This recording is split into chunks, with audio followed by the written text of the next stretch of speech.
Hello, Laziali all over the world. Welcome to another episode, special episode, I would say, of Lazio World, because tomorrow there's a very, very, very important match, Lazio Inter, and it's even important because someone is coming back to Rome. Simone Inzaghi is coming back to Rome, and we are here to discuss what Lazio fan reaction will be to Inzaghi coming back to home. It looks like Curvanor will prepare something for him. Some fans are not happy. Some fans already announced that they will be booing. So it's good to have also the thoughts of Lazio fan away from Rome. So there's Shawn McIntosh, the busiest man on earth at the moment. Thank you, Shawn, for joining us. Yes, of course. Thank you for being here. Anytime I can sneak away and talk Lazio, you know I'm going to try. And the voice, Mike DiMascio. Mike, again, thanks for joining us. Sempre piacere. Always a pleasure to be with you, Vittorio. Thanks for having me. So I know me and Alasdair had different points of view, and luckily Alasdair is not here today. So I want to ask to you guys, because I felt betrayed in a certain way. Not that Inzaghi left, the way Inzaghi left Lazio. That was the most disappointing thing of what happened. So that's why tomorrow I'm not going to be cheering Simone Inzaghi. But Shawn, what's your point of view on Simone Inzaghi coming back? So complicated in one word. It's very, very complicated because he was a special, not just a special manager for us. He was a special player, and obviously his roots with the club run deep. And besides, he helped us to trophies. He helped us reach Champions League, which was something that escaped this club for 13 plus years. But his personality, the passion he had exhibited on the touchlines, for me, make this really complicated, because it wasn't just a manager. He wasn't a stoic manager on the sidelines that happened to see results. It felt like he was one of us. And it's really hard, because he was with the club for 20 plus years, to forget that. But then at the same time, that pain does run a little deep, because it was, to your point, it was a little bit how he left and the shock of it actually taking place, which makes it really, really complicated. It's almost like, a girlfriend or a wife where things were just great for so long, and then out of nowhere, and your head's spinning and you just don't know what the hell happened. And so, man, I don't know. I guess I'll let the emotions hit me on whether or not I would boo, be angry. But I will say, for me, it is always about Lazio first and foremost. And he's not on Saturday, tomorrow. He is not a Laziale in that match. And so I don't know that I would boo him. But I don't know, and I could change it, that I would actively cheer. It's hard. So curious to hear what Michael's feelings are. Excellent. So I'm going to try to keep it clear and concise. Let's go with this. Less than 3 years ago, Lotito was caught lambasting Simone.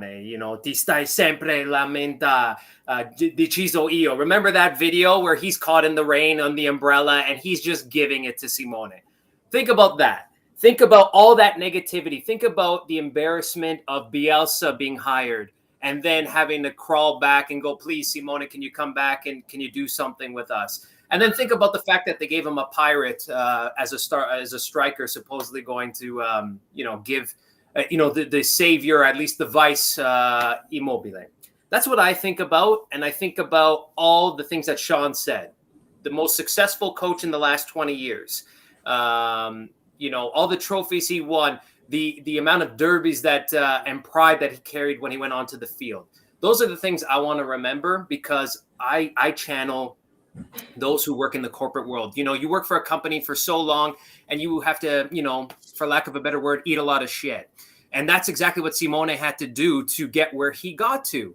And of course he didn't leave in the right way, but so many times this even happens in the corporate world, where you ask for a raise, and oh no, the budgets are frozen, we can't give it to you. And then as soon as you tell them, hey, I have an offer from somewhere else, it's like, oh, no, we can match that offer, or please stay with us. And that's the vibe I got from this whole shenanigans. Really, it was time to move on from Simone. Yes, it should have been in a different way. If you want to be mad at Simone Inzaghi, be mad at him for the team quitting on us at the end of last season, where they just didn't look like they were interested come the last few weeks of the season, losing to Fiorentina and pretty much giving up any hopes of the Champions League. That's what I'm going to remember. But I'm also going to remember all the good memories. So for me, it's 50-50. I'm indifferent. I'm going to treat him as if Tom Brady was coming back. We saw what happened. You applaud him when he first comes out, and then you whistle him when the game starts, because he's not one of us anymore. Shawn, Mike made a very valid point. The end of last season, I put even the derby. Let's not forget the derby performance was awful. Do you think the story was pretty much over? Like a love story when they try to stick together, but it simply doesn't work. And you see things not working, and at the end, someone leaves. I think it was, honestly, in hindsight, and of course, myself, like many, yes, I would have welcomed Simone back, and I thought in the moment that's what was going to happen. But when you look back, it probably was the best time. For us, I think this story and this project hit a wall, and for us, it was Champions League for so many years, and then we finally do that, and it almost seemed like we were very content at leaving it at that. Like, hey, check box, we did it, we've reached the mountaintop, and then that was it.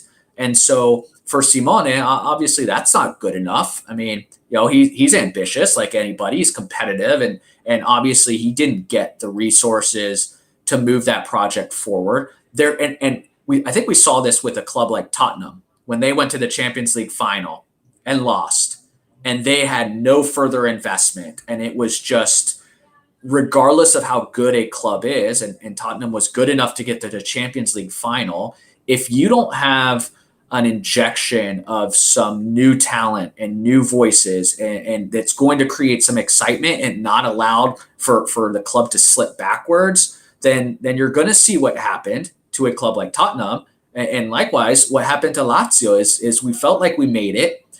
Our only real investment was in a player like Murici, which we all know is not good enough. Not only is it not good enough, but it's just, quite frankly, irresponsible when it comes to the amount of money that was invested. And so now we've got players that took their foot off of the pedal a little bit, and you just can't do that. You can't do that when you're a club like Juve, and let alone a club like us that's not going to play with the fight, the grinta that allowed us to have an exciting season that we saw two campaigns ago. So for me, it probably was that best time to start an entirely new project, because what else were we going to do? The same thing and middle around and fight for a Europa League with Simone and hear the same voice and the same tactics and the same arguments and the same conversations about lack of depth. Yeah. So it's, I think it probably was best for all parties. And obviously, never in my wildest dreams would I have thought that we replaced him with a manager of the likes of Asadi. But I think it was time for everybody to part.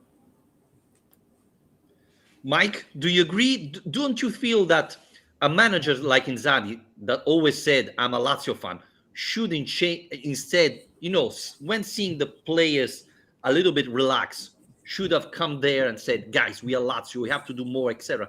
Instead, I had the impression that he was probably one of them who started relaxing, take it a little bit too easy on the players and on the performance. Did you have the same impression?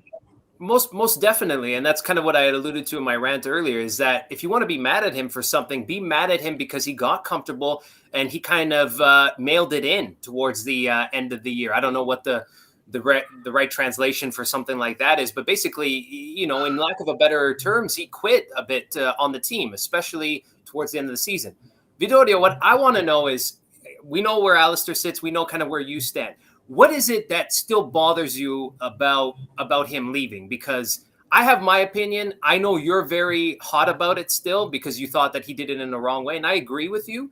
But I'm thinking that if Sarri came in and we all of a sudden were breathing new life and looking really good, that we wouldn't even be having this discussion. But it's because of the inconsistency that it still burns a little bit, right? You know what? Why I'm upset is I don't think Inzaghi is a real Laziale.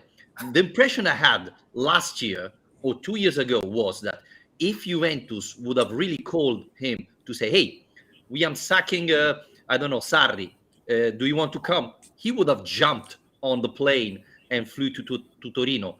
He stayed there simply because Milan, Inter, Juventus, nobody called him. So this is what I think. And we all say 20 years, okay, yes. But he won the Scudetto. Then he got pretty much injured.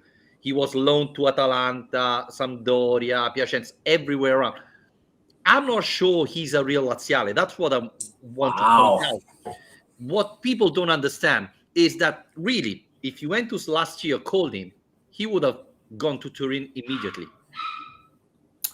You're not wrong, probably, Vittorio, but does that make him a non-Laziale? People would say the same thing about Paolo Di Canio because he said he's a big Laziale, and that's always the argument. Well, you played for Napoli, you played for Milan, you played for everybody's team.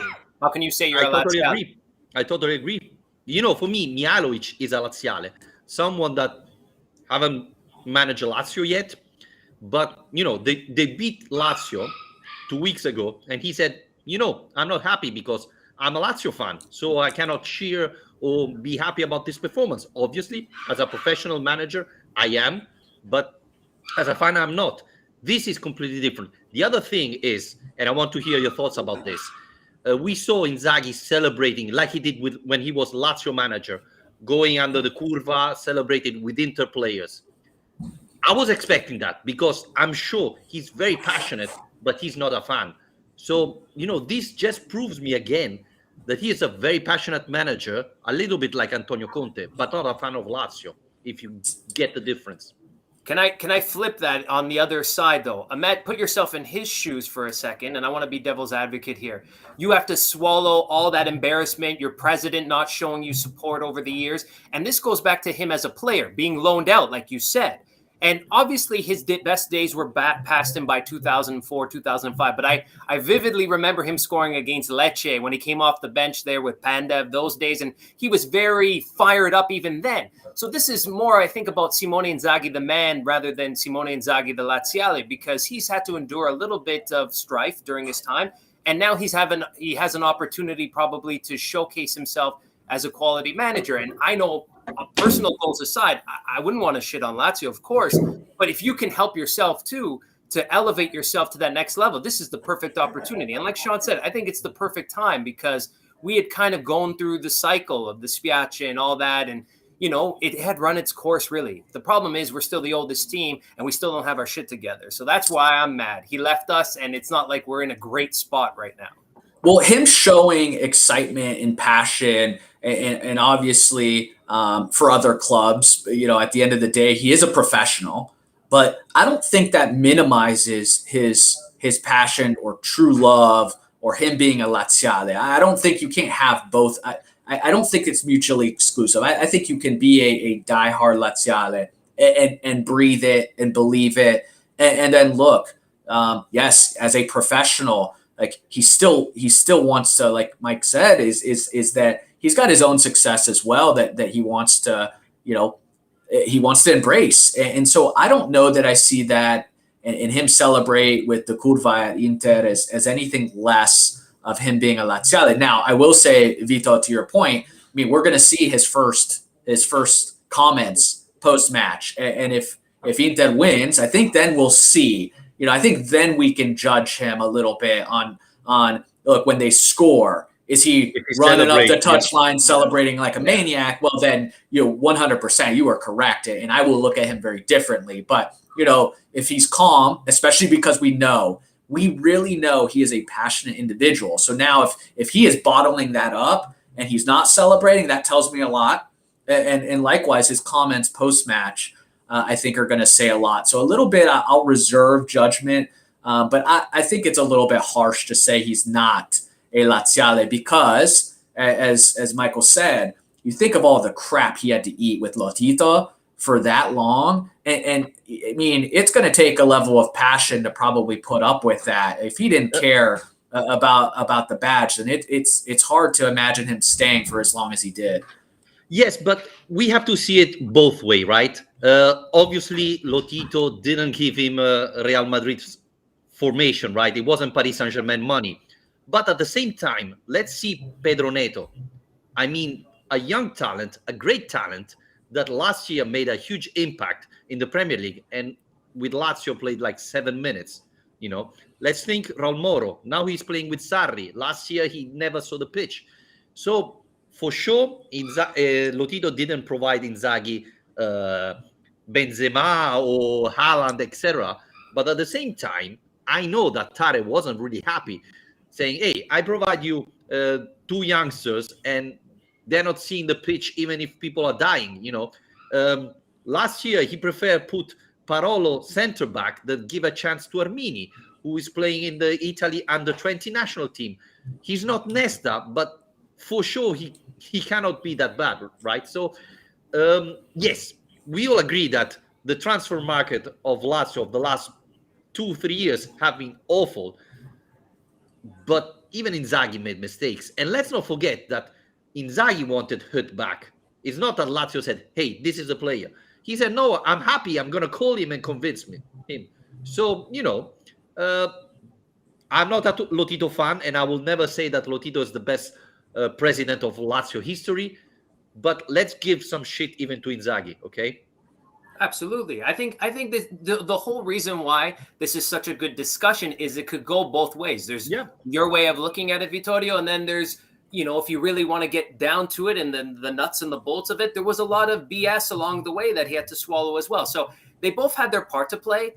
If it's true that he gave his word that he would train the team and then the next day called them and said, "I've lost motivation," well, then, that was a spineless thing to do, let's say, if that's true, of course. But, we've never heard him deny that. We've only heard the one side of that story. I think Shawn is absolutely right. We'll judge him based on how he performs tomorrow. I mean, it's going to be killing him. Let's be honest. It's going to be hurting him. Whether or not he's a big Laziale, or a casual fan, it's going to be bothering him. It would bother me. I wouldn't want to beat Lazio. Diego Simeone said the same thing that you said about Mihailovic when Catania beat us. He wasn't happy that he beat Lazio, these kind of things. So there's a lot of different emotions out there, and it's a powder keg because we're not doing very well at the moment. Plus you have the whole political thing happening all at the same time in Rome. And Vittorio, you can speak more to that about the Green Pass and all that. It's like the perfect storm for Inter to come in with the twin ship and all that stuff. So tomorrow's going to be a really interesting match. And I'm hoping Sarri can just say, "Hey, this is just any other match and we're going to go out there." But I think it's impossible for them not to get caught up in emotions tomorrow. No, definitely it will happen. But at the same time, I'm pissed because Inzaghi left like that. But I'm happy that Lotito went and signed Sarri. And I think if Inzaghi didn't leave that way, probably now we will be talking about, I don't know, Liverani, new Lazio manager. Yeah, exactly. So this is definitely the positive side of the story, right? And I don't know, at least this is how I see it, Shawn. And so I'm happy to have Sarri, and we have to think it's going to take a year to see really Sarri ball. But I think that Lotito signed Sarri because of this.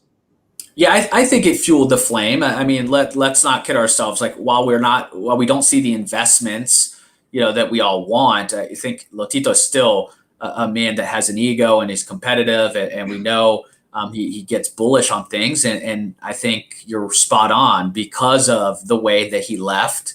Lotito wanted to prove a point and got the one of the best ones out there that was available. I see Patrick with a great comment here. As he says, if he was a truly big-hearted Laziale, he would do anything to achieve his dreams in Lazio. And part of that is true, but also, I'll say this, at least from my perspective, being somebody that works in pro sports, the end of the day, it is, and Michael said this from the start, it is a livelihood in a company. So it's easy for us as fans to say, hey, if these are your dreams, you should do it in a Lazio kit. And that's this fairy tale, and that's what we would all love to believe. But Inzaghi is the one that has to live it every single day. And he's the one that has to go in and deal with Lotito, and he's the one that has a family. And as somebody that's had my fair share of interesting owners, and where you wish it worked because you have passion for that club. Sometimes it doesn't matter how bad you want it or how much of a fan you are of that club. When you have to go home and you're the one that has to live it every single day, and you've got a life and family, it can just be too much, where you have to say goodbye. And it's much easier to then be a fan and not involved with that club, and I don't know, I'm a Laziale, but I don't know that I could put up with a Lotito every single day and have to live it. Much easier to be a fan than be in it. So I think that's important to know. And it wasn't always private. Remember, like I said, there's been public lambasting. Right. Yeah, but again, I hate to be the guy that's protecting Lotito. I really position, but at the same time, we have to say that Inzaghi wasn't this angel, right? Last year, he keeps saying, I never received an offer from Lazio. Well, everybody know that in February, he received a copy of the contract. And he was saying, didn't get nothing. I don't know, no offer yet. And he did. So this is what... Yeah, no, you're right. And that's what, to Michael's point, that's what makes this thing complicated is you're right. Yeah. And look, we've all had our fair shares of criticism in terms of tactics and substitutions and things like that. And obviously the young players that we all wanted to see. And I don't know that we would see the likes of Pedro getting the type of playing time that he's getting under Sarri. So, we have our reasons to be upset. And of course, it wasn't the best of ways, but it's still so hard for me to wipe clean the images of him embracing the likes of Achito, Milinkovic, all these players and the memories. Like, that's so hard. And that's what makes this interesting, because I could be convinced to go either way. I could stand with you, Vittorio, and boo him or applaud him for what he was able to do for us. But then once the match starts, again, he's not one of us. It's tough. I hope that he shows us something that would insinuate that he is a true Laziale during and after this match. Vittorio, are you going to the match tomorrow? Yes, definitely. I'm going. I'm trying to save my energy to booing for 95 minutes. So you're going to be whistling. What happens if he comes and acknowledges the Curva Nord and before the match, and he kind of already said he's going to do that. Sorry? He already said he's going to go, and that's why I'm not going in Curva Nord, but Distinti Nord, because they're going to do a choreography, and I don't want to be part of that. But, for example, this morning there was an interview to Angelo Peruzzi at Corriere dello Sport, and at the end they say, Angelo, do you still support Lazio? And he says, I love football, and when I play I give everything, but I've never been a fan. I have never been a fan. So, this is, I've been surprised to read this, but this gives you the angle, right, of the players. They're professional, and you give everything for that team, but when it's over, it's over. So, this is another point of view that shocked me a little bit, but gives you the angle, right? But then you have Laziale who slag us all the time, like Di Canio or Marchegiani. They'll slag us in the media. So what's the difference, really? Are we sure, again, Di Canio is a true Laziale? And the other thing is, Lotito and Di Canio had such a fight that Di Canio would say that, I don't know, the sea is red just to go against Lotito. So, no? No, but this is my point. So, is he any less a Laziale because he actually says bad things about us, where Peruzzi doesn't pretend to be anything? No. He just works for them, even though he's played so many years for us and then worked for us. It's the same thing. Like, I don't know what's worse. Somebody who appears, quote unquote, to be a Laziale and then slags us, and it's not just Icardi. Marchegiani said negative things about us in the past, and then he goes on, and does the commentary, and he said poor things. The irony is we're probably better off for all of this. We can talk about this till we're blue in the face. The irony is we have a new manager who, like you said, Vittorio, it's going to take some time, even though my patience is wearing thin.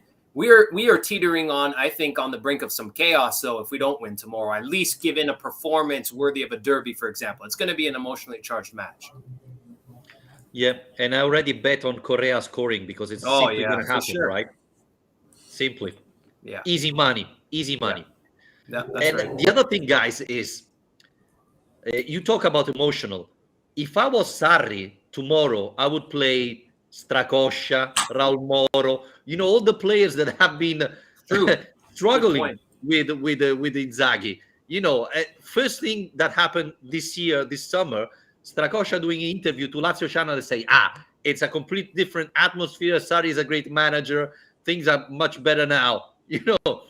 We know that they had some issue, and probably would be better to play Strakosha, for example, that we know had issue with Inzaghi, that Reina, that becomes starter with Inzaghi, or not? Yeah, I think that's a great point. I think you play those players that obviously have something extra to prove, and I'll be interesting to see how the likes of Ciro, Luis Alberto react, because we know that bond with Simone was very close. So I'll be curious, but I would love to. I think that would be, we've talked about Strakosha time and time again. We think he should be playing either way, but this would be the match to do it.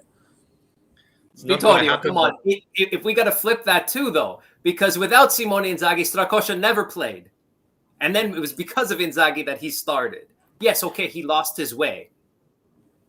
And this is incredible, because if you go back to that year and check, Inzaghi started Lombardi, started Strakosha, Murgia, all these youngsters, and that was his first year. And then after that, he simply stopped. He didn't give a chance to the youngster, probably because they were from his Primavera, so he knew them very well and was sure that they could give something. But after that, he simply didn't give a chance, which is crazy. Well, you see how much he relies on familiarity.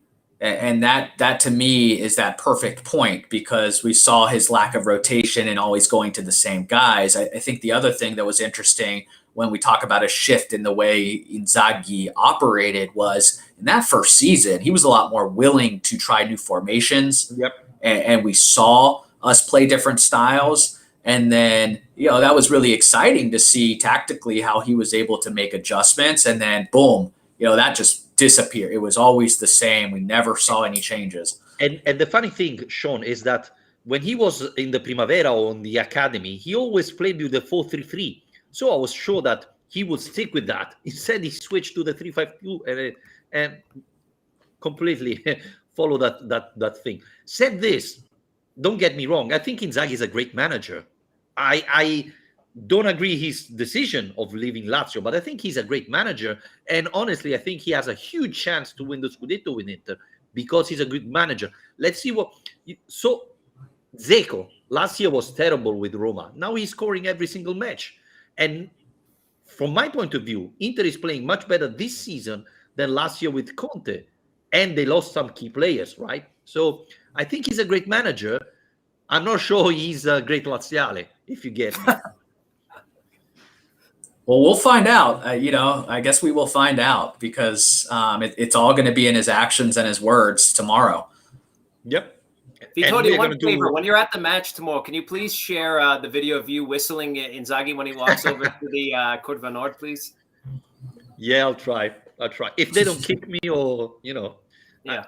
I know, because I did already a video on my Italian channel about that. And a lot of Lazio fans reply saying, Inzaghi is the history of Lazio. I'm going to cheer him when he comes back, etc., etc. So I would say I'm the minority of Lazio fan. Definitely. And I'm honestly surprised to see it, but, Guys, I think we can wrap it up here, right? The short and sweet. Tomorrow is a big match. So let's hope that Lazio at least get a point. I would love to see them winning, but Inter is the best team in Serie A at the end. We have to say that. So it's going to be quite complicated. Sari said a valid point, said the match after the national team is always complicated because you get players, yesterday, Ciro Immobile, no, but all the other national players from Lazio came back. So they just trained yesterday and today, not a lot of time to prepare. So it's going to be a sort of complicated match. But crossing finger, Lazio will play like they did against the Derby. And on Monday, new podcast, Lazio Lounge, back to talk about this match. So please join us and follow us on Spreaker, Spotify, YouTube, and on Twitch, because, right, Shawn, we are also on Twitch on Lazio World, right? We are on Twitch. We are on every platform. We are podcasting away with segments. Vittorio and Alistair had a great segment at Stadio Flaminio. We're bringing different content, so make sure to follow Lazio Lounge, Lazio World on YouTube, Twitch, you name it, Twitter, and that's the best way to find us. We are everywhere. And big thanks to Mike Mascio and all the Lazio Toronto supporters. I mean, I follow you on Instagram. You do an unbelievable job. And, it's terrific to think that Lazio hasn't got an English social media account. And we're still able to have fans in the US, in Canada, all over the world. And I really love these clubs like the Lazio Toronto, what they're doing for the club. Thank you very much, Michael, from all Lazio fans in Italy and abroad. Thanks. Appreciate it. You can thank Stefano Di Martino for not acknowledging all the great support over the years. And I've met him personally. We've had this discussion till we're blue in the face about acknowledging all the English-speaking clubs all over the world. And, the big family in Indonesia, Lazio, the original Lazio land with Paolo Peroso, the original voice of the stadium. I mean, they put us all together, and we continue to bring on the good name and fight for our reputation, because let's be honest, our reputation is not well received around the world. So we're all doing our best. Definitely. Thank you again. Thanks, Shawn. Goodbye, everybody. Remember, subscribe on Twitch, on YouTube, and follow us on iTunes, Spreaker, wherever you listen to the podcast. Please rate and review the podcast. And goodbye, everybody. Forza